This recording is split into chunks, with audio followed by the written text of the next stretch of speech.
Welcome to the Explainer. I am absolutely thrilled to have you here today. If you've ever wondered how the faintest whisper captured by a microphone suddenly becomes this booming voice through a loudspeaker, well, you are in the exact right place. Today, we're taking a really structured, fascinating journey into demystifying exactly how weak electronic signals become robust and powerful. We are going to break down the anatomy of single-stage transistor amplifiers. Okay, let's dive into this. Here is our roadmap for today. 1. The magic of amplification. 2. Building a practical circuit. 3. The phase reversal phenomenon. 4. DC and AC equivalent circuits. 5. Mastering amplifier voltage gain. And finally, 6. Comparing transistor configurations. Let's get right to it. Section 1. The magic of amplification, from weak to mighty. This is where we set the stage and introduce our protagonist for this explainer, that weak, tiny AC signal that desperately needs a boost. Before we get completely lost in complex schematics, let's clearly define what we're actually talking about here. A single-stage transistor amplifier is simply when only one transistor, along with its associated circuitry and biasing, is used to amplify a weak signal. And I really want to anchor you on that word stage. A stage isn't just the transistor floating out there on its own. It's the transistor acting as the heart, plus all of the absolutely crucial auxiliary equipment keeping it alive and functioning properly. And this brilliantly illustrates the core concept in action. On the left side, we have our protagonist, a tiny input signal of just 0.1 volts being applied right to the base of our transistor. Through transistor action, this induces a very small base current, which in turn commands a vastly larger alternating current flowing through the collector load. So by the time it reaches the output on the right, that initial 0.1 volt whisper has been transformed into a mighty 10-volt signal. I mean, that's a voltage gain of 100.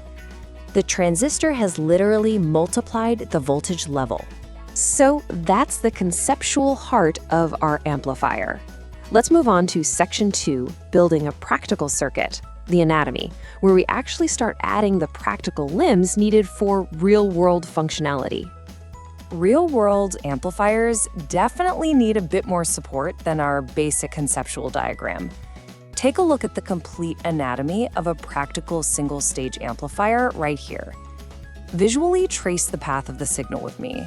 It enters from the left at the signal source, travels through a capacitor, hits the base of the transistor right in the center, gets amplified, and exits to the right. But notice all those extra components surrounding the transistor? The resistors labeled R1, R2, RC, and RE. Plus, we've got 3 different capacitors in there. Let's break down exactly what all of these are doing. Here is your cheat sheet for these essential auxiliary components. First up, the biasing circuit. Those resistors are R1, R2, and RE. Their job is to establish the proper operating point, ensuring the transistor is perfectly primed to amplify without, clipping or cutting off half the signal. Then we have our capacitors. I actually want you to think of these capacitors as strict nightclub bouncers operating in a sort of two-world scenario. The input and coupling capacitors are bouncers that completely block direct current, or DC, from entering or exiting the club, keeping it totally isolated inside the amplifier. But when the alternating current, the AC signal, shows up, the bouncer just lets it pass right on through.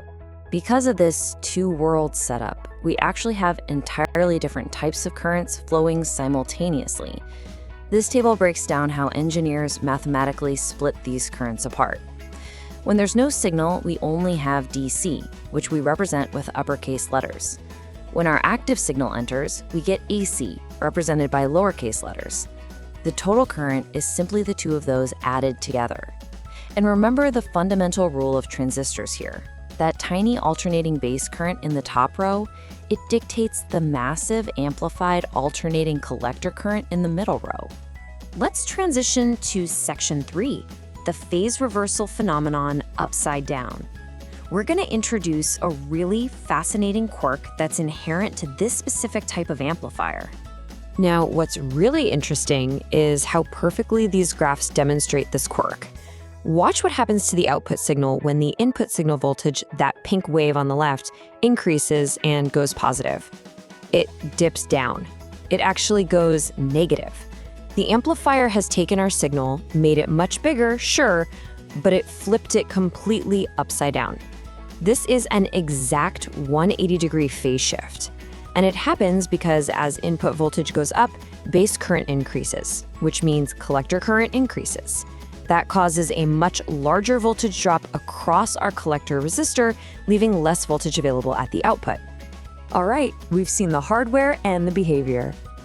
In Section 4, DC and AC equivalent circuits, splitting reality, we learned a crucial analytical trick. Because to truly master amplifier analysis, we essentially have to split the circuit into two alternate mathematical realities. The complete circuit is just too complex to solve all at once, so engineers use a really rigorous shortcut. First, we create the DC equivalent circuit. It's incredibly simple. Step 1, just pretend the AC signal doesn't exist. Reduce it to 0. Step 2, remember our bouncer analogy? Direct current cannot flow through capacitors. So, to DC, a capacitor looks like a broken wire, a complete open circuit. By mentally removing the capacitors and the AC source, the circuit suddenly becomes vastly simpler to calculate.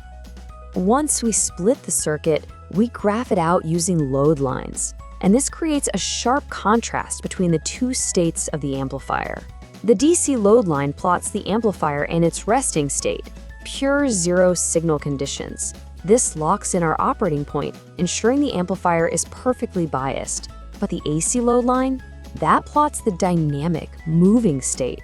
It's literally mapping the steep, actual path the voltages and currents take the very instant our weak input signal hits the circuit and starts dancing around that resting point. And that brings us to Section 5, Mastering Amplifier Voltage Gain, the math. We've built the circuit, we've split realities, now let's actually measure the absolute success of our amplifier. To calculate gain, you really need to know the internal resistance of the transistor itself when an AC signal hits it. Now, finding this could be a complete nightmare, but I'm going to reward you with a serious pro-tip engineering shortcut. Behold, the golden rule of AC emitter resistance. It is universally approximated as 25 millivolts divided by the DC emitter current. That's it. If you know the simple resting DC current flowing out the bottom of the transistor, you instantly have the dynamic AC resistance you need to calculate your voltage gain. But here is where we test your understanding of the anatomy we established earlier.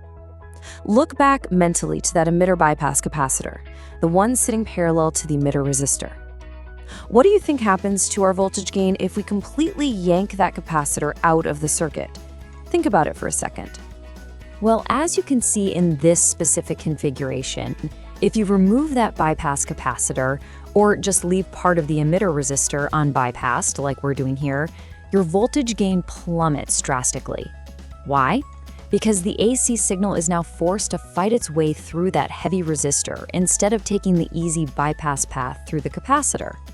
But wait, engineers actually do this on purpose. It's a technique called swamping.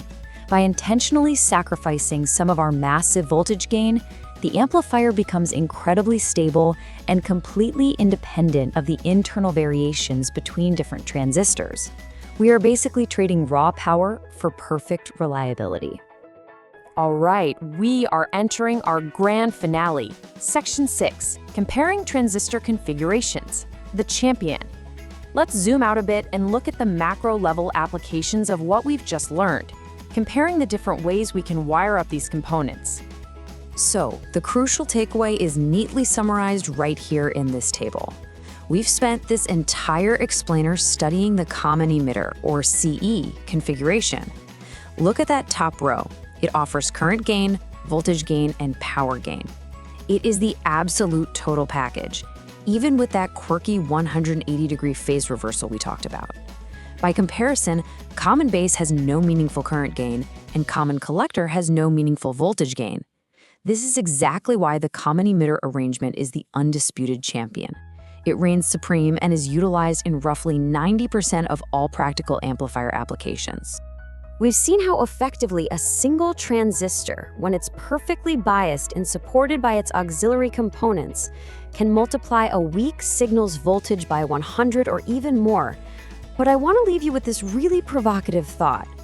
If a single stage can achieve this much isolated amplification, what monumental, earth-shaking gains could we achieve if we took the mighty output of this first stage and fed it directly into a second stage and then a third? That right there is the endless frontier of multi-stage amplifiers, and it's exactly where you should focus your curiosity next.